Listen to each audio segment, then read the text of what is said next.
ایک ہی تھا، سب کے لیے ایک ہی تھا۔ حضور نبی پاک صلی اللہ علیہ وسلم نواز دیا کرتے تھے، جھولیاں بھر بھر کے عطا فرما دیا کرتے تھے یہ نبی پاک صلی اللہ علیہ وسلم۔ اور اتنے اعلیٰ اخلاق کے باوجود، اتنے اعلیٰ اخلاق کے باوجود بھی اگر کسی نے وہاں کلمہ نہیں پڑھا تو وہ کائنات کا بد نصیب ترین شخص ہے۔ اور جنہیں سمجھ آ گئی ہے انہوں نے تو سولی پہ کھڑے ہو کے بھی کہہ دیا تھا، کہا تم ایک بات کرتے ہو کہ میں ایک جان دے دوں، میرے آقا صلی اللہ علیہ وسلم کے لیے ہزاروں جانیں ہوں تو میں ہنس کے نبی پاک پہ وار دوں، اور اپنی 1000 جانوں کے بدلے میں اپنے نبی کے قدموں میں ایک کانٹا بھی برداشت نہیں کر سکتا۔ وہاں غلاموں کی کمی، غلاموں کی کوئی کمی نہیں ہے، حضور کے بڑے غلام ہیں، حضور کے بڑے غلام ہیں، بڑے غلام ہیں۔ غلاموں کی جب فرشت لکھنا شروع ہوتی ہے نا تو سب سے پہلا نمبر تو جبریل کا لکھا جاتا ہے، اوپر سے شروع کریں گے نا تو عرش والوں میں فرشتوں کا استاد جبریل امین ہے، وہ بھی میرے نبی پاک سرکار دو عالم صلی اللہ علیہ وسلم کے دروازے پہ جو ہے وہ کھڑا رہتا ہے۔ اللہ اکبر۔ وہ حضرت مولانا روم نے فرمایا امروز شاہی شاہاں مہمان شدست تمہارا جبریل با ملائک درباں شدست تمہارا۔ کہا جس گھر میں حضور آ جائے نا وہ غریب بھی یہ ناز کر کر کے کہتا ہے امروز شاہ شاہاں مہمان شدست تمہارا، آج تو بادشاہوں کا بادشاہ میرے گھر کا مہمان بنا ہے۔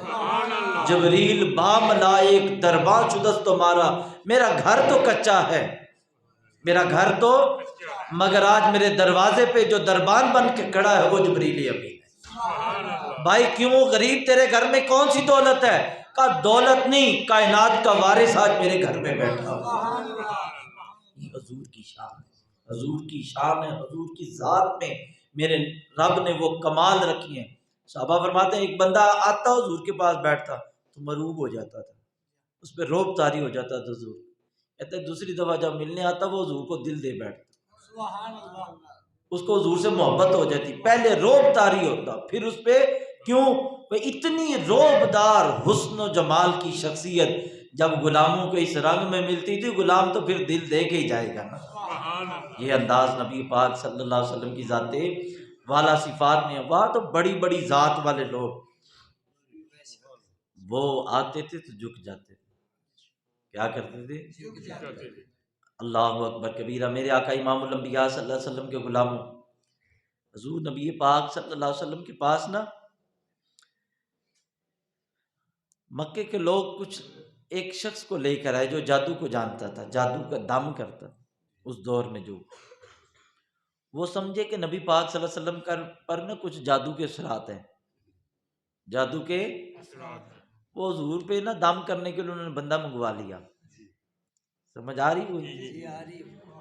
نبی پاک صلی اللہ علیہ وسلم کو دم کروانے آ گیا کہ وہ حضور علیہ السلام پہ شاید جنات کا سایہ حضور کا جن اتارنا ہے۔ وہ آ گیا میرے آقا امام الانبیاء صلی اللہ علیہ وسلم کی بارگاہ میں، کافروں نے بھیجا جاؤ علاقے کا جو ہے نا یہ تو لوگ مسلمان ہو رہے ہیں، شاید ان پہ جنات کا اثرات ہیں، تم ان کے جن اتار دو۔ اب وہ آیا تھا حضور کے جن اتارنے، تو جو ہے وہ آیا تھا حضور کے، لیکن حضور نے اس کے کفر کے جن نکال دیے۔ نبی پاک صلی اللہ علیہ وسلم کے پاس آیا نا تو بیٹھا حضور کے پاس، تو میرے آقا کریم علیہ السلام اس کی طرف دیکھ کے حضور مسکرا دیے۔ فرمایا کدھر ہے؟ کہتا جی آپ پہ اسیب کا سایہ ہے، آپ کو اسیب اتارنے کے لیے آیا ہوں۔ نبی پاک نے فرمایا تو کرو۔ وہ اپنا جو کچھ اس نے کرنا تھا جنتر منتر اس نے کیا، مگر وہاں کیا، یہ تو اللہ کا حبیب ہے، یہاں جنتروں منتروں کا کیا کام؟ جب اس نے یہ کام کیا تو میرے آقا نے فرمایا ہوں میں نہ تینوں تھوڑا جا دم کرا، میں نہ تیری کچھ بھی ٹھیک کروں۔ کہتا جی وہ کیسے؟ میرے آقا نے فرمایا الحمدللہ نحمدہ ونستعینہ ونستغفرہ ونؤمن بہ ونتوکل علیہ ونعوذ باللہ من شرور انفسنا ومن سیئات اعمالنا۔ حضور نے جب اتنا پڑھا نا تو تھوڑا سا جھک گیا، کہندے ایک باری پھر نہیں پڑھ دے؟ حضور کو کہتے ایک دفعہ پھر نہیں آپ پڑھتے؟ حضور نے فرمایا پھر پڑھ دیتا ہوں۔ حضور نے پھر یہی پڑھا الحمدللہ نحمدہ ونستعینہ ونستغفرہ۔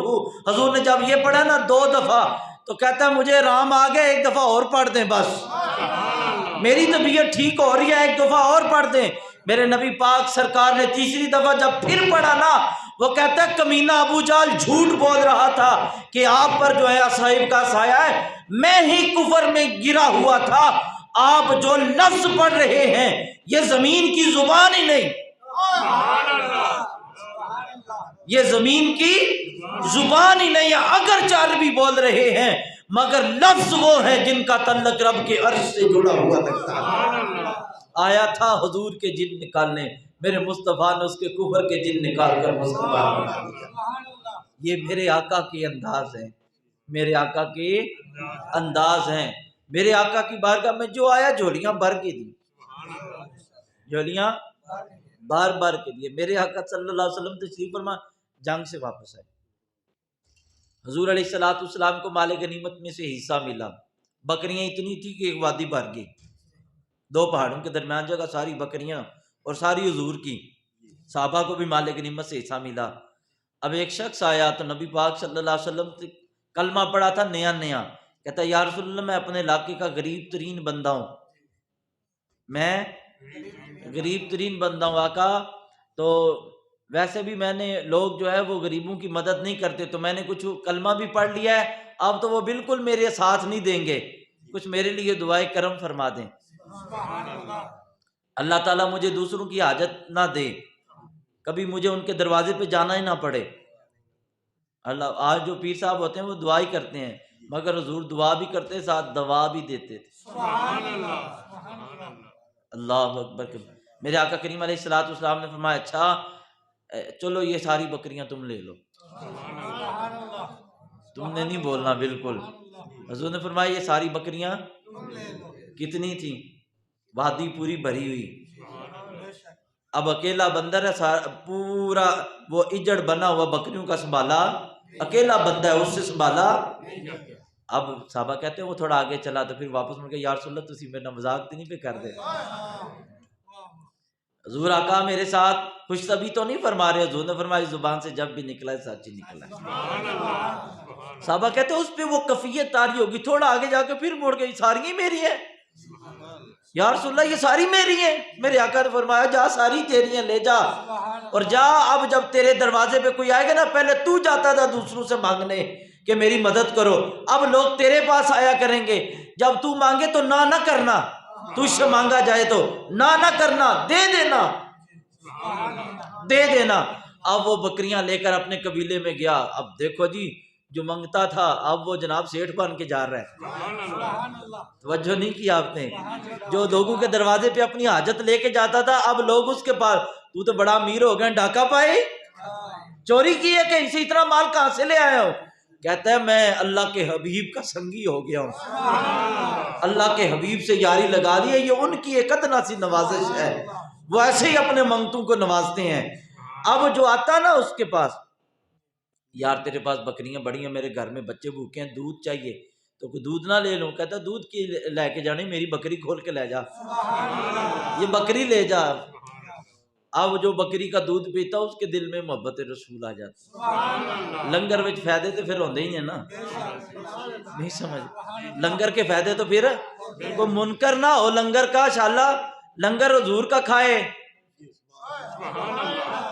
اور جو سچے دل سے لنگر سمجھ کے کھا لے پھر زبان سے بکتا نہیں ہے، وہ عجب منکر ہیں جو کھانے گرانے والے ہیں۔ اور حضور علیہ الصلوۃ والسلام کا اب کتنا پورا قبیلہ، اب لوگ بکری کا دودھ لینے آتے وہ بکری دے دیتا، کوئی جو ہے وہ بکری کا بچہ مانگتا وہ کہتا سارا لے جا، کوئی کہتا گوشت کی حاجت ہے وہ کہتا مجھ سے نہ پوچھ جتنے لینے لے جا، لوگ کہتے ہیں امیر کیسے ہو گیا؟ کہا میرا نہیں ہے یہ سائیاں دا سارا کچھ، اے میرے مالکاں دا سارا کچھ انہوں نے منو نواز کے دیتا ہے، اب ان کا لنگر ہے لے جاؤ جس کو جتنی حاجت ہے۔ اور اب ایک عرصہ نہیں گزرا، امام فرماتے ہیں وہ قبیلہ جو سارا جو حضور کا دشمنوں میں شامل تھا، لنگر کھا کھا کے سارے حضور کے غلام ہو گئے۔ اللہ اکبر کبیرہ، یہ حضور کے اخلاق ہیں، یہ حضور کے جدھر سے جو آیا نواز کی، جولیاں بھر بھر کے دی، جولیاں حضور تھوڑا نہیں دیتے۔ حضرت امام جعفر صادق تشریف فرماتے ایک شخص نے نا حضرت امام جعفر صادق سے یہ بات کی تھی، کہتا جناب وہ خاتم تائی نے نا ایک 12 دری بنوائی ہوئی تھی، اس کے درمیان بیٹھتا تھا، تو منگتے اس کے پاس مانگنے کے لیے آتے تو اگر ایک دروازے سے کوئی آ کے صدا دیتا نا سرکار تھوڑا دیو، تو وہ دے کے دوسرے دروازے پہ آتا وہاں سے بھی دے دیتا، وہی منگتا اگر تیسرے دروازے آتا تو وہاں سے بھی دے دیتا، چوتھے پہ آتا تب بھی دے دیتا، اگر جو وہ 12 دروازے پھرتا نا تو حاتم تائی کبھی نہیں کہتا تھا مسا لے پھر آ گئے ہیں، وہ 12 دروازوں سے دے دیتا۔ سخی تو پھر حاتم تائی ہے، تمہارا نبی تو نہ ہوا، تمہارے نانا جان تو نہ ہوئے۔ حضرت امام جعفر صادق کو وہ بندہ کہتا ہے، امام جعفر صادق فرماتے ہیں نہیں پھر تمہیں سمجھ ہی نہیں آئی، تو سمجھا ہی نہیں۔ حاتم تائی کے پاس جب کوئی آتا تھا نا تو وہ ایک دروازے سے مانگتا تھا، ابھی اس کی حاجت باقی ہوتی تب دوسرے دروازے پہ جاتا تھا، دوسرے دروازے پہ بھی جا کے اس کی حاجت پوری نہیں ہوتی تب تیسرے پہ جاتا تھا، تیسرے پہ بھی جا کے ازر رجیا نہیں تھا، چوتھے تھے گیا ہوئے۔ فرمایا 12 دروازے تھے، 12 دروازوں پہ جا کر مانگتا تب بھی شاید ابھی اس کی حاجت پوری۔ میرے مصطفیٰ کے جو دربار کا ایک ہی دروازہ تھا، حضور ایک ہی دروازے سے اتنا دے دیتے تھے پھر کائنات میں کہیں مانگنے کی حاجت ہی باقی نہیں رہتی۔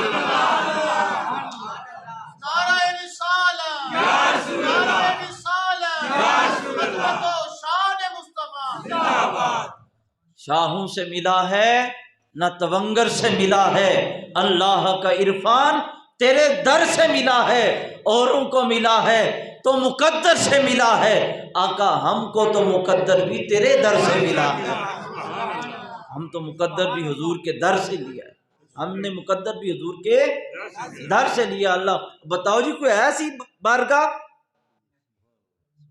عقل ملتی ہے کبھی بازار سے؟ حافظہ ملتا ہے بازار سے؟ بولو سی یہ حافظہ ملتا ہوتا ہے بازار سے سارے امیران دے بچیاں نے لائق ہو جانا سی۔ یہ رب کی خدا داد صلاحیت ہے، کائنات کی کسی بھی جگہ سے حافظہ نہیں ملتا مگر میرے نبی کی بارگاہ سے حافظہ بھی مل جاتا ہے، میرے نبی پاک صلی اللہ علیہ وسلم کی بارگاہ سے حافظہ بھی مل جائے۔ جناب ابو ہریرہ، یا رسول اللہ باتیں سنتا ہوں بھول جاتا ہوں، باتیں سنتا ہوں آقا میں بھول جاتا ہوں، تو آقا میرے لیے کوئی حافظے کا بندوبست کر دیں۔ حضور فرماتے ہیں نا جا پھر بدامہ دی بوری لے آیا، حضور فرمایا اچھا ابو ہریرہ چادر بچھاؤ زمین پہ۔ جناب ابو ہریرہ رضی اللہ تعالیٰ عنہ نے چادر زمین پہ بچھائی، میرے آقا نے ایسے ہاتھ بھر کے، بظاہر ہاتھوں میں کچھ ہے نہیں مگر ڈال رہے ہیں، ایسے ڈال، پھر فرمایا ابو ہریرہ اپنی چادر ذرا اپنے اوپر لے۔ اب ابو ہریرہ سے پوچھتے ہیں ابو ہریرہ رام آئی؟ جناب ابو ہریرہ فرماتے ہیں مجھے قسم ہے پیدا کرنے والے کی، جو کچھ پیچھے سنا ہوا تھا یا اس کے بعد جو سنا ہے کبھی بھی نہیں بھولا۔ کیوں؟ فرماتے ہیں بھولتا کیسے، مجھے تو عقل بھی مصطفیٰ نے دی ہے، یہ عقل بھی ایک بزرگ ہیں فرماتے ہیں جس کا حافظہ کمزور ہے نا، حافظہ کمزور ہے، اس کے لیے بھی وظیفہ انہوں نے بیان کیا۔ وہ کہتے ہیں جس کا حافظہ کمزور ہے بات یاد نہیں رہتی بھولنے لگ جاتا ہے، فرمایا وہ روزانہ کچھ نہ کچھ پڑھ کے جناب حضرت ابو ہریرہ کی بارگاہ میں پیش کرے اور عرض کرے جڑا اتھو لنگر لے آجے منوی کو تھوڑا جا دیو، مجھے بھی تھوڑا سا دیں۔ فرمایا تو مہربانی ہو جاتی ہے، فہم کھل جائے گا، حافظہ مضبوط ہو جائے گا۔ کیوں؟ کہ انہوں نے اس بارگاہ سے لیا ہے جس بارگاہ سے رب اپنے بندوں کو عطا فرماتا ہے۔ یہ میرے پاک نبی صلی اللہ علیہ وسلم کی اعلیٰ اخلاق ہیں، حضور کی اعلیٰ اخلاق ہیں۔ اب دیکھیے آج کل کچھ لوگ اخلاق کا درس دیتے ہیں، اخلاق کا درس دیتے ہیں مگر اخلاق کے درس دیتے دیتے وہ سمجھتے ہیں کہ اب حضور کا بھی کوئی گستاخ ملے گا اس کے ساتھ بھی اخلاق سے پیش آنا ہے، اس سے نہیں بھائی اخلاق، اس کے لیے بھی حضور کا ایک اخلاق ہو رہا ہے۔ حضور نے فرمایا ابن حتل اگر کعبے کے پردے میں بھی چھپا نکالو قتل کرو، نہیں سمجھ، یہ بھی حضور کے اخلاق ہی ہیں، یہ بھی حضور کے اخلاق میں سے ہے۔ کیوں کہ ایسی گندی جڑی بوٹیاں وہ زمین پہ رہنے کے قابل نہیں ہیں جو امن کا ماحول خراب کرتی ہیں۔ حضور کے غلام بد امنی نہیں کرتے مگر جب حضور کی ذات پہ انگلی اٹھتی ہے تو پھر یہ سارے امن بھول جاتے ہیں۔ وہ کہتے ہیں ایک ہی امن ہے، وہ حضور سے محبت ہے صلی اللہ۔ اب دیکھیں مولا علی سے بڑا صوفی ہے کوئی؟ مولا علی پاک رضی اللہ تعالیٰ سے بڑا صوفی ہے؟ تصوف کے بادشاہ ہیں، جتنے ولی بنے ہیں میرے پیر علی کی نگاہ سے بنے ہیں۔ مگر دیکھو جن کو سمجھ آئی تھی، ایک شخص نے صرف حضور کے خیمے کو تیر مارا تھا، مولا علی سر کاٹ کے لے آئے۔ مولا علی سر کاٹ کے لے آئے تھے۔ کیوں لے آئے؟ فرمایا نہیں بھائی، صوفیت اپنی جگہ پہ ہے، فقر اپنی جگہ پہ ہے، مگر نبی پاک کا گستاخ ہم سے برداشت ہے، اور مجھ علی سے تو یہ بھی برداشت نہیں کوئی حضور کے خیمے کی بھی گستاخی کرے۔ اللہ اکبر کبیرہ۔ یہ انداز، یہ طریقے، یہ اطوار اور کہیں سے نہیں ملیں گے، یہ ملیں گے تو حضور کے صحابہ سے۔ میرے آقا کے اخلاق اتنے عظیم، میرے رب نے خود قسم اٹھائی ہے، حبیب پیارے مجھے تیرے اعلیٰ اخلاق کی قسم۔ اللہ اکبر کبیرہ۔ اے محبوب مجھے تیرے اعلیٰ، بولو نا، مجھے تیرے اعلیٰ۔ اللہ تعالیٰ کسی بھی عیب والی چیز کی قسم نہیں کھاتا۔ ہم قرآن کی قسم کیوں کھاتے ہیں کہ اس میں عیب ہے؟ بولو نا، عیب۔ کعبے کی قسم نہیں کھاتے ہیں اس لیے کہ کعبے میں عیب۔ قرآن کی قسم اس لیے کھاتے ہیں کہ عیب۔ اللہ کی قسم اس لیے کھاتے ہیں کہ عیب نہیں ہے۔ تو رب فرماتا محبوبہ منو تیرے اعلیٰ اخلاق دی قسم، اے محبوب تیرے اخلاق میں کوئی عیب نہیں ہے۔ میرے نبی پاک سرکار مدینہ صلی اللہ علیہ وسلم سے جنہوں نے درس لیا، جنہوں نے حضور سے سیکھا، جنہوں نے حضور سے سیکھا، اب آپس میں بیٹھے ہوتے تھے اور رنگ تھے، آپس میں بیٹھے ہوتے تو مگر جب علیحدہ ہو جاتے، کفر کے مقابلے میں جاتے تو رنگ اور ہو جاتے، لگتا ہی نہیں یہ وہ بندہ ہے، لگتا ہی وہ بندہ۔ پھر میرے آقا امام الانبیاء صلی اللہ علیہ وسلم کے صحابہ کرام، آپ نے ان کے نام، ہم نے تو نام ہی سنا جی، یہ ساڈا ہے درار ٹینک کے نام سنا ہوا ہے؟ درار ٹینک پاکستان کا تو انہیں بھی کوئی نہیں پتا۔ درار ٹینک ہے پاکستان کا ایک، کبھی پوچھو جا کے کسی کو تو یہ درار ہے کون تھا؟ یہ حضور کے صحابی ہیں، یہ نبی پاک صلی اللہ علیہ وسلم کے صحابی ہیں۔ کافر جی جب کافر کے مقابلے میں لڑتے تھے نا، کفر کے مقابلے میں، یہ دبلا پتلا جسم، مگر کافر یہ کہتے تھے، رومی لشکر یہ کہتے تھے درار زمین کی مخلوق ہی نہیں، درار زمین کی، اور یہ تو ہوا کے جھولے کی طرح آتا ہے، کاٹ کے رکھ کے چلا جاتا ہے، سمجھ نہیں آیا کہاں سے اور گیا کہاں سے ہے۔ اللہ اکبر۔ جب رومیوں کے مقابلے میں آئے نا، حضرت عبیدہ بن جراح رضی اللہ تعالیٰ عنہ سپہ سالار تھے، اس وقت بہت بڑا کافر، بہت بڑا پہلوان، وہ باہر نکلا، اس نے للکارا آؤ جی میرے ساتھ مقابلہ کرو۔ پہلے جنگ ہوتی تھی، صفیں لگ جاتی تھیں، ایک ایک کے پہلوان لڑتے تھے، پھر بعد میں گمسان کی جنگ ہوتی تھی۔ وہ جو ابھی صفیں لگی تو وہ کافر باہر نکلا، کہتا لاؤ جی میرے مقابلے میں کون نکلے گا؟ جناب درار رضی اللہ تعالیٰ چھلانگ لگا کے آگے۔ صحابہ کہتے ہیں وہ جو جس کے ساتھ مقابلے میں آیا نا، تو وہ تقریباً 5 گنا وزن میں اور جسم میں حضرت درار سے زیادہ تھا، اتنا جسیم تھا، پہلوان تھا۔ حضرت درار کو کہتا ہے لگتا ہے تجھے اپنی زندگی پیاری؟ حضرت درار نے یہ نہیں کہا کہ زندگی بڑی پیاری ہے، آپ نے بتانو کہ نے کیا سانو زندگی پیاری ہے، سانو تو حضور دی محبت پیاری ہے، ہمیں تو اپنے آقا کی غلامی پیاری ہے، زندگی کا کیا ہے، کل بھی جانی اور آج بھی جانی ہے، تو بات کر لڑنے کی۔ تو آپ نے نا جسم پہ وہ ہود پہنی ہوئی تھی، وہ کہتا ہے بندوبست تو بڑا کر کے آیا ہے نا، سر پہ تو نے جو ہے ہود پہن رکھا ہے، لوہے کا وہ جو ٹوپی ہوتی ہے وہ پہنی ہوئی ہے، اور تم نے جو ہے وہ زرہ پہن رکھی ہے، تو میرے مقابلے میں یہ تیری زرہ اور ہود کوئی ڈھال نہیں بنے گی، ابھی بھی وقت ہے، واپس چلے جاؤ۔ حضرت درار نے اتنا سنا نا تو واپس پلٹ پڑے۔ صحابہ کہتے ہیں ہم حیران ہو گئے، یہ کیا، درار نے اگر بھاگنا ہی تھا تو مقابلے پہ گیا کیوں ہے؟ کہتے واپس چلے گئے، تھوڑی دیر ابھی صحابہ اسی گفتگو و شنید میں تھے، درار کدھر چلا گیا؟ جناب درار رضی اللہ تعالیٰ پھر گھوڑا دوڑاتے ہوئے میدان میں واپس اب آئے نا، تو اپنے خیمے سے لوٹ کے واپس آئے، تو آپ نے سر سے وہ لوہے کی ٹوپی اتاری ہوئی تھی، زرہ بھی اتاری ہوئی تھی، جو قمیض پہنی ہوئی تھی وہ بھی اتار، صرف تہمت، توجہ نہیں کیا آپ نے، صرف فرمایا تو کیا کہہ رہا تھا کہ میں اس کے بھروسے پہ تیرے ساتھ لڑوں گا، میں اس ٹوپی کے بھروسے پہ، لوہے کے بھروسے پہ تیرے سامنے آیا ہوں؟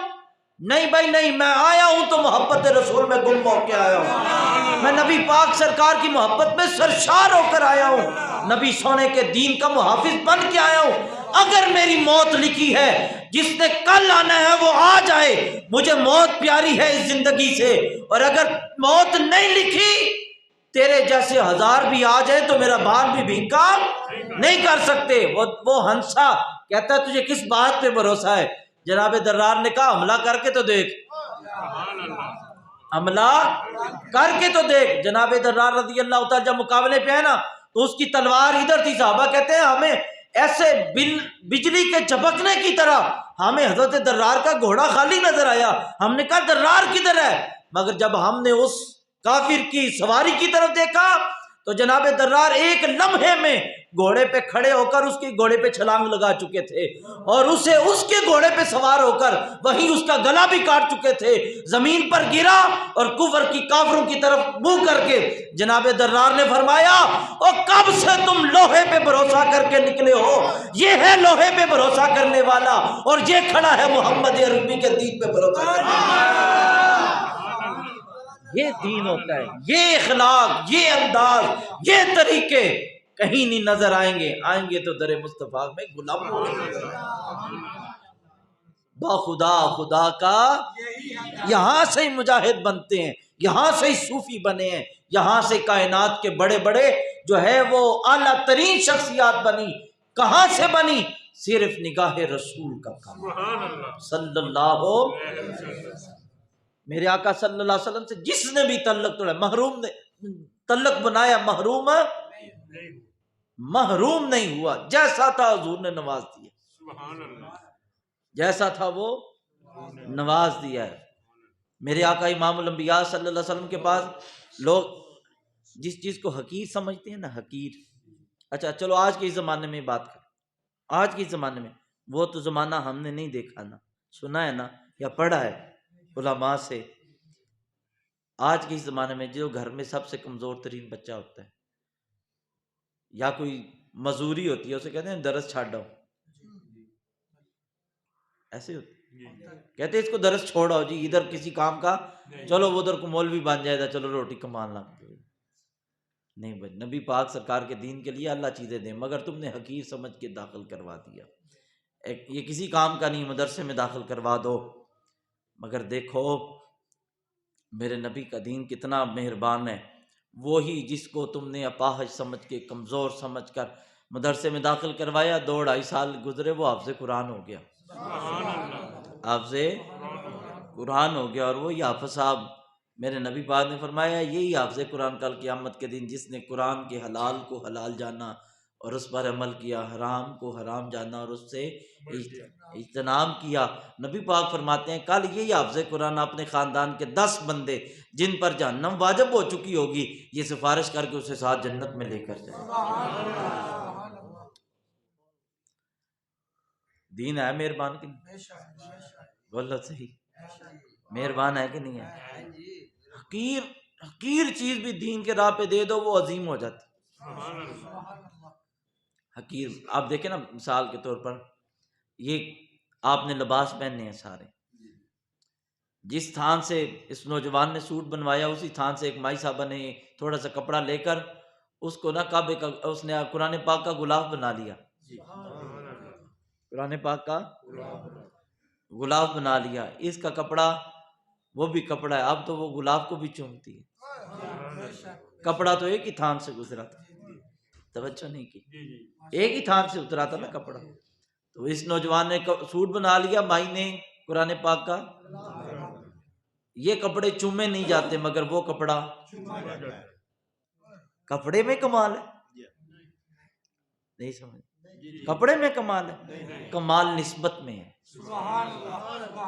کمال نسبت میں ہے، کپڑے کو نسبت قرآن سے ہو جائے تو چموا تو رب اسے بھی دیتا ہے، چموا تو رب اسے بھی دیتا ہے۔ تو دیکھو نا، جس بندے کے دل میں محبت رسول آ جائے لوگ اس کو بھی چومتے ہیں،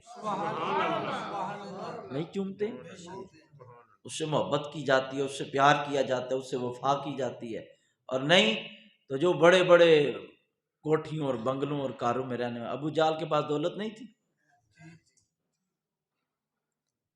ابو لہب بڑا حسین تھا بظاہر، یہ اس کی جو گالیں تھی نا ایسے بل بل کرتی تھیں، بڑا حسن تھا اس کے پاس، مگر آپ نے فرمایا ہم نے تیرا حسن کیا کرنا ہے، تبت یدا ابی، جا تیرے دو بھی ہاتھ ٹوٹن، ابو لہب تیرے دونوں ہاتھ ٹوٹیں، کیوں کہ تیرے منہ سے میرے محبوب کے بارے میں غلط بات نکلی، کیوں؟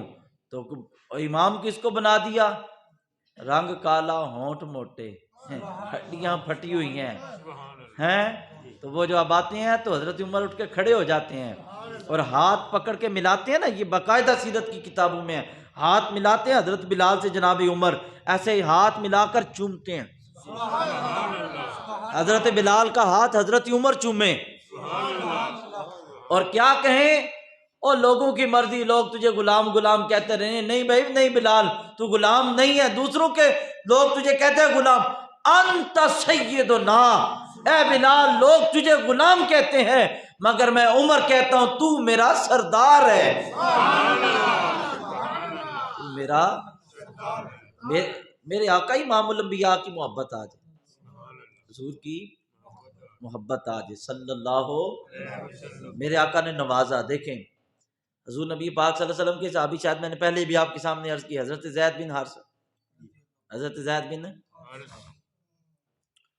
کون تھے؟ بکتے بکاتے آگے نا، حضرت اماں جی خدیجۃ الکبریٰ رضی اللہ تعالیٰ عنہ کے بھتیجے نے خریدا تھا، حضور کی بارگاہ میں تحفہ دے دیا، غلام خرید کے لائے، حضور نے اپنے پاس رکھ لیا، یہ کسی قافلے سے بچھڑے تھے، لوگ کسی نے پکڑ کر بیچ دیا غلام بنا کر، اس علاقے کے بندہ وہاں سے گزرا تو اس نے جناب زید کو پہچان لیا، جا کر والد کو کہا وہی تیرا بیٹا مل گیا ہے، کدھر ہے؟ کہا اس وقت مدینہ منورہ، کہا کس کا ہے؟ کس کا؟ کہا وہ تو اب غلام ہے، کسی نے بیچ دیا اسے غلام بنا کر، باپ گھر سے دولت کٹھی کر کے مدینہ منورہ آ گیا، میں اپنا موڑا چھڑا کے لے آنا ہے، مجھے اپنی اولاد سے بڑی محبت ہے، مدینہ منورہ میں آیا، پوچھ رہا ہے زید بن حارثہ کس کے غلام ہیں؟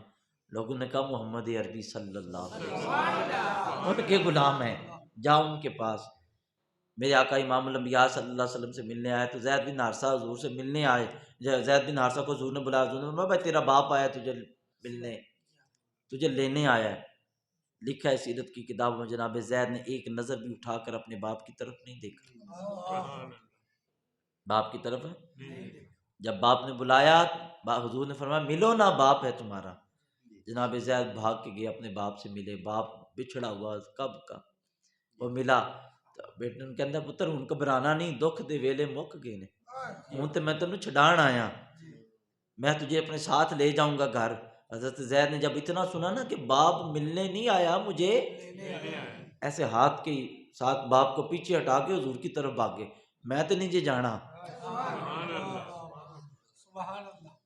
میں نے نہیں جانا یا رسول اللہ، یہ مجھے لینے آیا ہے، میں نے نہیں جانا۔ حضور نے فرمایا تیرا باپ، حضور نے فرمایا کیا؟ جب وہ کہتا ہے جی آپ نے جتنی رقم لینی ہے اب منہ سے نکالے میں دیتا ہوں، میرا بیٹا میرے ساتھ بھیج دے۔ حضور نے فرمایا ہم رقمیں نہیں لیتے، تیرا بیٹا خوشی سے تیرے ساتھ جاتا ہے تو لے جا، ہم نے کھلی چھٹی دیا، جا زید میں تجھ سے راضی ہوں، اپنے علاقے میں بھی چلا جائے گا تب بھی تجھ سے راضی ہوں۔ حضرت زید کہتے ہیں آقا نہیں وہی نہیں، آقا اب میں کیسے راضی ہو سکتا ہوں کہیں جا کے، مجھے اپنے قدموں میں ہی رکھیں، میں نے نہیں جانا۔ اب زید بن حارثہ رضی اللہ تعالیٰ عنہ کہتے ہیں میں نہیں جانا۔ باپ کبھی اپنے بیٹے کے چہرے کو دیکھتا ہے، کبھی چہرے مصطفیٰ کو دیکھتا ہے، کبھی جو ہے مدینے کے لوگوں کی طرف مڑ کے دیکھتا ہے، یہ کیا ماجرا ہے؟ آج تو پہلی دفعہ یہ دیکھا ہے کہ بیٹا باپ کی بجائے کسی اور کو ترجیح دے رہا ہے۔ اسے کیا پتا تھا یہاں تو لوگ ہنس کر اپنے باپ وار کے چلے جاتے ہیں۔ نہیں جانا آقا، میں نے آپ کے پاس ہی رہنا ہے۔ باپ کو کہا، باپ کہتا ہے بیٹا خوش ہے؟ زید بن حارثہ کا جملہ سنو کلیجہ ٹھنڈا ہو جائے گا، کہتا ہے باپ شاید اتنے ناز سے تو بھی نہ پالتا، ایڈے نخرے میرا باپ بھی نہ چکتا جتنے نخرے میرے مصطفیٰ نے میرے برداشت کیے ہیں. جتنا لاڈ اور پیار مجھے حضور سے ملا ہے کہیں اور سے میں نے نہیں جانا. میں نے اب باپ حیران ہو گیا، مدینے میں کی گلیوں میں لوگوں سے پوچھتا پھرتا کیا وجہ ہے میرا بیٹا میرے ساتھ کیوں نہیں جاتا. لوگ کہتے ہیں تجھے ابھی بھی سمجھ نہیں آئی، تجھے ابھی بھی سمجھ نہیں آئی. اب باپ جو ہے نا پوچھتا بتاتا، جب واپس آئے نا تو مسجد نبی کے سامنے مجمع لگا ہوا، ادھر غلام نے غلامی کا اظہار کیا، اب نوازنے پہ حضور کی باری ہے. حضور نواز رہے ہیں. لوگ پہلے کہتے ہیں زید، حضور نے فرمایا آج کے بعد زید میرا بیٹا ہے. نہیں تو نہیں سمجھ آئی. حضور نے کیا فرمایا؟ زید میرا جس کو حضور بیٹا بنا لیں. اور یہ حدیث پاک ہے، حضور نے فرمایا زید میری اہل بیت سے ہے، زید میری اہل بیت سے ہے، میرا بیٹا ہے، میرا بیٹا. حضور کا منہ بولا بیٹا. یہ حضرت زید بن. پھر دیکھو حضور نے کیسے نوازا. یہ نہیں کہ بس ادھر ایک جناب سیاسی بیان دے دیا تو بس ختم. پھر زمانے نے دیکھا کہ جس دن مکہ شریف فتح ہوا، جس دن مکہ شریف فتح ہوا، میرے آقا فاتح کی حیثیت سے مکہ شریف میں داخل ہو رہے تھے، حضور کی سواری پہ ایک بچہ بیٹھا ہوا ہے، حضور کی سواری پہ. اور وہ پتہ کیا کہتا ہے سیرت کی کتاب میں، وہ کبھی حضور کو کہتا ہے یا رسول اللہ ٹھہریں وہ دیکھیں یا رسول اللہ کیا، حضور سواری روک کے اس طرف دیکھتے ہیں. کبھی کہتا ہے یا رسول اللہ وہ کیا، حضور سواری روک کے اس کا وہ جواب دیتے ہیں. کبھی وہ حضور کی سواری کہیں پہ کھڑی کروا لیتا ہے. اب سیرت نگار کہتے ہیں این جب کافر سامنے ہے حضور اس بچے کے ساتھ متوجہ ہیں. وہ کہتے ہیں یا رسول اللہ نیچے کھڑی کرے میں نے ادھر جانا ہے. حضور اونٹنی بٹھاتے ہیں، بچہ نیچے اتر کے جا کے اس طرف جاتا ہے، واپس بھاگ کے یا رسول اللہ آپ اونٹنی بٹھائیں میں نے بیٹھنا ہے. حضور پھر اونٹنی بٹھاتے ہیں اور اس کو ساتھ بٹھاتے ہیں. اب اپنے تو اپنے غیر بھی کتابوں میں لکھ کے انگلیاں منہ میں دبا کر بیٹھ گئے. آج کون ہے یہ چھوٹا سا بچہ جس کے نخرے امام الانبیاء برداشت کر رہے ہیں؟ اور حالت کیا ہے کہ فاتح کی حیثیت سے مکے میں داخل. آج امام حسن ہے، یہ امام حسین ہے، جناب ابو بکر صدیق کا کوئی بیٹا ہے. سیرت نگار اپنے اور پرائے منہ میں جو ہے انگلیاں دبا کر کہتے ہیں لوگوں حیرانگی تو یہ ہے یہ اسی زید کا بیٹا حضرت عبداللہ بن زید ہے. غلام کے بیٹے کے اتنے نخرے ہے کوئی برداشت کرتا؟ نہیں بھائی نہیں، کوئی نہیں کرتا. اگر یہ کرتے ہیں تو میرے آقا ہی کرتے ہیں. میرے اماں جی عائشہ فرماتی ہمارے گھر میں بچہ آ گیا، رنگ کالا، کپڑے بھی پورے کوئی نہیں پہنے ہوئے، ناک بہ رہی تھی. ناک ذرا سوچو تسی ساڈے گھر کو واڑا بھی اس طرح گندا مندہ بھی ہوئے تو نلی وگدی ہوتے ہیں چل گندیا کروں منہ دھو کے آ. اماں جی عائشہ فرماتی ہیں میرے آقا خود آگے بڑے اپنے ہاتھ سے اس کی ناک صاف کرنے لگے. نہیں تو انہوں پچ نہیں گال. حضور اپنے ہاتھ سے اس کی ناک صاف. اماں جی فرماتی ہیں میں نے بھاگ کے اٹھانی آقا میں منہ دھلا دیتی ہیں. اماں جی فرماتی ہیں میں نے منہ دھلایا اس کا ناک صاف کیا تو میرے آقا نے اسے گود میں اٹھا لیا. حضور فرمایا بچے کو کچھ کھانے کے لیے دو نا، کھانے کے لیے دو نا. تو میرے کریم آقا صلی اللہ علیہ وسلم نے اس کو دے دیا، ایک گھر سے کھجوریں دی کھانے کو. وہ کھا رہا تھا تو اس کی ماں ڈھونڈتی ڈھونڈتی بھی آ گئی. حضور کو دیکھا، حضور کی گود میں دیکھا. یا رسول اللہ میں پریشان تھی، کس کا بیٹا ہے؟ فلاں صحابی کے ایک غلام کا بیٹا تھا. حضور اس طرح محبت سے پیش آ رہے ہیں. اور جب وہ چلا گیا تو میرے نبی پاک صلی اللہ علیہ وسلم نے ارشاد فرمایا عائشہ جب کوئی بچہ ہمسایوں کا ہمارے گھر میں ہے تو خالی نہیں جانا، اس کو کچھ نہ کچھ دو. ہو سکے تو خشک چھہارا یعنی خشک کھجور ہی دے دو، جسے چھہارا کہتے ہو وہی دے دو، خالی نہ جائے. فرمایا اس سے محبتیں، یہ انداز، یہ طریقے، یہ رنگ اگر کہیں ملیں گے تو وہ بارگاہ صلی اللہ. لیکن ادھر یہ تربیت کا عالم، مگر ادھر صحابہ کا دوسرا رنگ بھی دیکھو. حضور حضرت نبی پاک صلی اللہ علیہ وسلم حضرت اسید بن حضیر رضی اللہ تعالیٰ عنہ آپ حضور سے ملنے آئے. کدھر؟ صلح حدیبیہ والے دن. صلح کافروں کی طرف سے جو ایلجی بن کے آیا ہوتا نا، اویانہ بن حصن. پیانا بن وہ آیا ہوا تھا، وہ حضور سے معاہدہ کرنے آیا تو بیٹھا تھا بڑی بے تکلفی سے، ایسے اس نے ٹانگیں کی حضور کی طرف بیٹھا ہوا۔ حضرت اسید بن حضیر رضی اللہ تعالیٰ عنہ آئے نا تو آپ نے اس کو اس طرح دیکھا، حضور سامنے بیٹھے ہیں، آپ پوچھتے نا یا رسول اللہ انہوں تو بین دا چاچ بھی نہیں ہے بس صحیح طرح باوانا، حضور سے پوچھا، آپ نے جلدی سے وہ آپ کے پاس وہ جو برچھا تھا نا نیزہ، آپ نے جلدی سے اس کے ایسے گردن پہ رکھا، تو پتہ لفظ کیا ہے حدیث کے، حضور سامنے ہیں، صحابی حضور کے سامنے اس کو کیا کہہ رہے ہیں، آپ نے فرمایا ابن عین الحجرس، اوے بندر کی آنکھ والے، کیا کہہ رہے ہیں وہ بندر کی، یا ابن عین الحجرس اتمد رجلک بین رسول اللہ صلی اللہ علیہ وسلم واللہ لولا لمجلس رسول اللہ صلی اللہ تعالی علیہ وسلم لانفست حسیتیک بہذا الرمح، فرمایا بندر کی آنکھ والے تیری یہ جرت میرے نبی کے سامنے ایسے ٹانگے پھیلا کے بیٹھا ہے، خدا کی قسم اگر حضور کا حیا نہ ہوتا تو یہی نیزہ مار کے تیری شرمگاہ کو کاٹ دے۔ حضور نے یہ نہیں کہا ہوئے اسید پہلے پوچھ تو لیتے، حضور نے خاموشی اختیار کی۔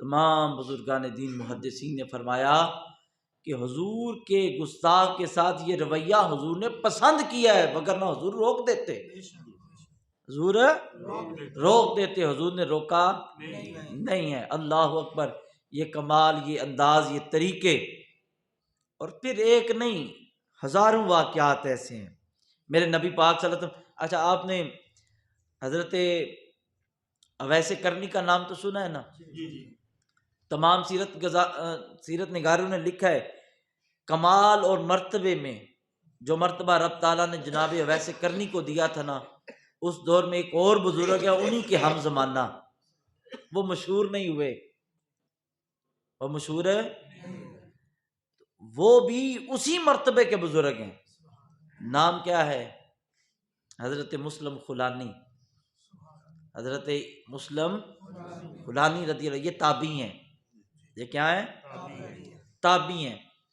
حضرت مسلم خولانی یہ مسالمہ کذاب کے خلاف جنگ میں شریک ہوئے تھے، قیدی بنا لیے گئے، پکڑ لیا انہوں نے، پکڑ لیا اور حضرت مسلم خولانی کو کہنے لگے کہ آپ کلمہ چھوڑ دیں، آپ کلمہ چھوڑ دیں، فرمایا یہ کام نہیں ہونا، انہوں نے کہا جی کلمہ چھوڑ دیں، آپ نے فرمایا یہ نہیں چھوڑوں گا۔ اس نے آپ کو لالچ دیا، آپ نے فرمایا جو مرضی کر لے، غلامی جو حضور کی ہے،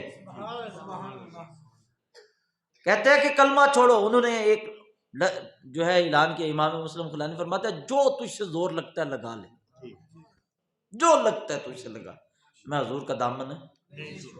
تو انہوں نے کہا کیا، انہوں نے کہا ایسا کرو جلدی سے آگ جلاؤ اور مسلم خولانی کو اٹھا کے آگ میں پھینک، کہاں پھینکو جی، انہوں نے بہت سی لکڑیاں اکٹھی کی، بہت بڑا جو ہے آگ کا لو روشن کیا، تو اپنے غلاموں کو کہتا ہے کہ مسلم خولانی کو پھینکو اس میں، وہ کہتے ہیں جی اس کا تو دور سے بڑی تپش ہے تو ہم قریب جائیں گے کیسے پھینکے جا کے، تو انہوں نے سوچنے لگے ان کو دور سے کسی عمارت سے نیچے پھینکتے ہیں، ایسے کرتے ہیں۔ حضرت مسلم خولانی فرمایا پریشانی کیڑی گل دی ہے تانوں، انہوں نے کہا ہم نے آپ کو آگ میں پھینکنا ہے، آپ نے فرمایا تو کیا کرو گے، آگ مجھے جلائے گی، انہوں نے کہا تو یہ تو جلاتی ہے، فرمایا چلے ہو میں آپ پڑھنا، میں خود جاتا ہوں۔ حضرت امام مسلم خولانی رضی اللہ تعالیٰ فرمایا اس آگ کی بات کرتے ہو، دیکھو میں نے حضور کو دیکھا نہیں مگر میں نے حضور کو دیکھنے والوں کو دیکھا ہے، میں نے جنہ اکھیاں دل بر ڈٹھا او اکھیاں ہی تک لیاں، تو ملیاں تا ساجن ملیا ہن آسائیں لگ پئیاں، فرمایا میں نے وہ آنکھیں تو ضرور دیکھی ہیں جنہوں نے رب کے حبیب کا دیدار کیا ہے، میں نے صحابہ کو دیکھا ہے، تم لگا، انہوں نے کہا یہ بھی یہ تو خودکشی، فرمایا نہیں، خودکشی تو تب ہو کہ آگ مجھے جلائے، دیکھو میں جاتا ہوں۔ جناب امام مسلم خولانی رضی اللہ تعالیٰ عنہ آپ نے فرمایا دیکھ مسلمہ، آپ نہ حضور علیہ السلام پہ درود و سلام پڑھتے ہوئے آگ میں داخل ہو گئے۔ اب مسلمہ کے سپاہی کہتے ہیں ہے جذباتی تھا جل گیا ہے، وزیر کہتے ہیں جذباتی فیصلہ کر گیا اور جل گیا، مگر حیرت جو ہوئی حضرت مسلم خلانی درود پاک پڑھتے پھر باہر آ گئے، پھر باہر آ گئے. انہوں نے کہا یہ کیا جلے نہیں؟ فرمایا ذہنی یہ سمجھ آئی پھر جاؤں، پھر جاؤں. امام مسلم خلانی پھر گئے آگ میں، پھر واپس آئے. فرمایا ابھی تسلی نہیں ہوئی پھر جاؤں. تیسری دفعہ جناب مسلم خلانی پھر گئے آگ میں اور پھر واپس آئے. وہ بادشاہ ڈر گیا، کہتا ہے نہیں بھائی نہیں، یہ کوئی جن ہے، یہ جن ہے. امام مسلم خلانی فرماتے ہیں جن نہیں ہو مگر ان کا غلام ہو جن کے غلاموں میں جن بھی ہاتھ باندھ کے کھڑے ہو. جن نہیں ہوں میں. اور جب کافروں نے یہ دیکھا نا تو انہوں نے کہا اس کو، وہ بادشاہ کہتے ہیں اس کو میرے محل سے باہر نکالو، یہ کوئی اور مخلوق ہے کہیں نقصان نہ کرے. امام مسلم خلانی نبی پہ درود پڑھتے واپس آ گئے. جب آپ آئے نا مدینہ شریف، امام مسلم خلانی حضور کی بارگاہ میں حاضری کے لیے، عصر کی نماز ہو رہی تھی. عصر کی، حضرت عمر کا دور تھا، حضرت عمر کا دور تھا. حضرت عمر نے نماز پڑھائی. نماز پڑھ کے جب آپ مسجد سے باہر نکل رہے تھے نا، لوگ جناب مسلم خلانی کو مل رہے تھے. آپ نے پوچھا کون؟ حضرت عمر نے پوچھا یہ کون ہے؟ کسی نے کہا جناب یہ حضرت مسلم خلانی تشریف لائے ہیں. آپ نے فرمایا پیچھے ہٹ جو، پہلے عمر ملے گا اسے، پہلے میں نے ملنا اس کو. حضرت عمر پاک رضی اللہ عنہ قریب گئے، جناب مسلم خلانی کو سینے لگایا. آپ نے فرمایا یا اللہ تیرا شکر ہے کہ عمر نے جیتے جی حضور کا وہ غلام دیکھ لیا جس نے دنیا پہ سنت ابراہیمی کو زندہ کیا. اللہ اکبر کبیرہ. میرا دل کر رہا ہے میں بابا جی کا لہجہ لے کے حضرت مسلم خلانی سے پوچھوں تو صحیح. اور مسلم خلانی آگ میں جاتے ڈر نہیں لگا؟ تو وہ ویل چیئر والا بابا کہتے ہیں میں نے مسلم خلانی سے پوچھا اور ڈر نہیں لگا. وہ کہتا نہیں پھر مالک کانڈ نہیں لگن دیں دے. جن مالکوں کا کام کریں وہ پھر کمر وہ نہیں ہرنے دیتے، وہ پھر جیت ہی ہوتی ہے. حضور کا کوئی ہو جائے، حضور کا، حضور سے محبت سینہ کھول کے. اور یاد رکھیے اہل سنت ہمیں ہر اعتبار سے حضور کی نسبت کے فائدے ہیں، حضور کی نسبت کے فائدے ہیں. تجربہ بھی کر رہا ہوں. آج جمعے کا دن تھا، میں ادھر تقریر کر کے گیا، نماز پڑھائی جا کے جمعے کی تقریر کر کے دروازے کے باہر وہ بھی کھڑے تھے. اسی مناظرہ کرنا آئے ہیں، اساں گال کرنی ہے نا. میں کہ جی کرو جی، اساں علیحدہ کرنی. بیٹھک میں بیٹھے آ کے میں نے کہا جی باتیں کرو. پہلے کہتے جی رفع یدین تے گال کرنی ہے، حضور رفع یدین کرتے سن تسی کیوں نہیں کرتے؟ میں نے کہا حضور نے ترک کر دیا تھا، یہ حدیث ہے، حضور نے ترک کر دیا، یہ حدیث پاک میں نے سامنے رکھی. آپ پھر آئیں بائیں شائیں، پھر پیچھے ہوا. پھر کہتا ہے نبی پاک صلی اللہ علیہ وسلم مر کے مٹی ہو گئے ہیں، نبی پاک صلی اللہ علیہ وسلم فوت ہو گئے ہیں، مر گئے ہیں. میں نے کہا حضور کا فرمان ہے، حضور کا فرمان ہے نبی اللہ حی ویرزقون. حضور نے فرمایا اللہ کے سارے نبی زندہ ہیں اور رزق بھی کھاتے ہیں. میں نے کہا یہ حضور کی حدیث ہے، تیری مانوں کہ حضور کی مانوں؟ میرے آقا کریم علیہ الصلوۃ والسلام کا خود فرمان ہے. حضور نے فرمایا الانبیاء احیاء فی قبورہم ویصلون. فرمایا اللہ کے سارے نبی، حضور نے فرمایا اپنی قبروں میں زندہ بھی ہیں، نمازیں بھی پڑھتے ہیں. میں نے کہا یہ حدیث پاک میں نے سامنے رکھی. اب ایتھوں بھی نسیا کہندا نہیں انہاں نوں غیب دا علم کوئی نہیں سی. حضور کو غیب کا علم یہ فلاں علم نہیں تھا. میں نے کہا رب فرماتا وَعَلَّمَكَ مَا لَمْ تَكُنْ تَعْلَمْ وَكَانَ فَضْلُ اللَّهِ عَلَيْكَ. اے حبیب جس چیز کا تجھے علم نہیں تھا میں نے وہ علم دے دیا. میں نے کہا رب کہتے میں نے دے دیا، تم کہتے ہو نہیں ہے. پھر کہتا ہے نہیں میں نے نہیں مانتا. پھر کہتا ہے قرآن تے فیصلہ کر لینا، قسم چکو مبالغہ کرو. کس بات کا مبالغہ؟ کہتا ہے قسم چکو کہ جے تسی سچے ہو تواڈے معمولات سچے نے، جے قرآن و سنت دے صحیح مطابق نے نہ ہوئے تے تسی خنزیر بن کے مرو دے. میں نے کہا اے گو تے اے میدان جاننا کتنے میں ابھی اٹھ کے بھاگ رہا. اور بھی بندے بیٹھک ساری بندے. میں نے ایسے قرآن پاک پہ ہاتھ رکھ کے قسم کر کے کہہ رہا ہوں صرف تمہاری تسلی کے لیے، ایسے ہاتھ رکھ کے میں نے کہا یہ قرآن پہ میرے ہاتھ ہے حضور نبی پاک صلی اللہ علیہ وسلم کی عزت اور قرآن کی قسم کے ساتھ کہ اگر معمولات اہل سنت جتنے بھی اہل سنت کے معمولات ہیں اگر ایک بھی شریعت کے خلاف ہے یا قرآن و سنت کے خلاف ہے، آدھے گھنٹے کے اندر اندر میں خنزیر بن کے مر جاؤں۔ میں کہ اپنی ماں دا پیتی ہی دوتے ادھے گھنٹے تک اتنے بہنا ہی ہوں۔ وہ جو 7 بندے تھے وہ کہتے ہیں ٹھیک ہے جی انہوں نے کچھ نہ ہویا، پھر آنکھیں دا نا سنی سچے نے، پھر کہیں گا نا سنی سچے نے، پھر مننے گا نا، کہتا نہیں اے تو میں گل کیتی نہیں، اے میں گل، میں نے کہا انہیں نہیں مننا، میں تہاڈی تسلی کرائی۔ اب میں نے 3:25 پہ قسم اٹھائی، میں نے کہا 3:55 تک بیٹھا روئے تھے جے تے اساں خنزیر بن گئے تے مر گئے تے تاں تے آکھی سنی جھوٹے سن، پر کیوں؟ میں کہا مالک کنڈ تیری کیا جرت ہے؟ ابھی وہ بھاگا اٹھ کے، وہ 55 سے پہلے ہی بھاگ گیا، کہتا نہیں ہم نے نہیں ماننا پھر بھی۔ میں نے کہا جاؤ، لیکن باہر جا کے وہ روز ہی نہ انہیں گلی چوے ساڑھے نا مبالہ کرو۔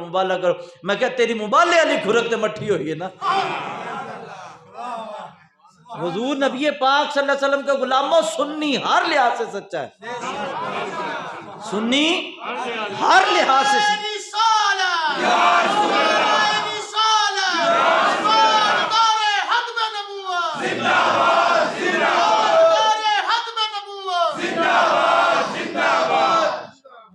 اور میرے آقا امام الانبیاء سے محبت کرو، پیار رکھو۔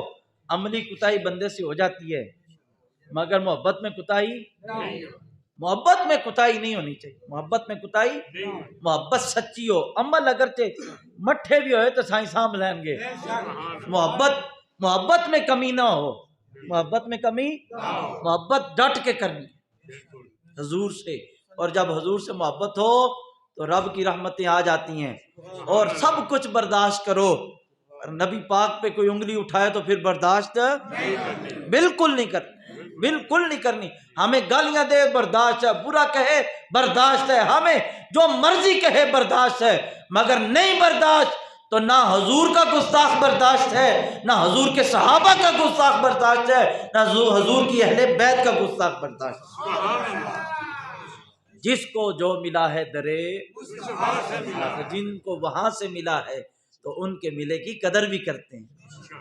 دعا کرو اللہ تعالیٰ ہمیں عقیدہ اہل سنت پہ قائم و دائم رکھے، اللہ تعالیٰ مرنے سے پہلے توبہ نصوح کی توفیق دے، جب دنیا سے جائیں تو حضور کا دامن رحمت ہمارے ہاتھوں میں ہو، قبر میں جائیں اللہ حضور کے صدقے ہم پہ کرم فرما دے، کل محشر کے میدان میں اٹھیں تو اللہ تعالیٰ حضور نبی پاک سرکار دو عالم کی شفاعت کبریٰ نصیب فرما دے۔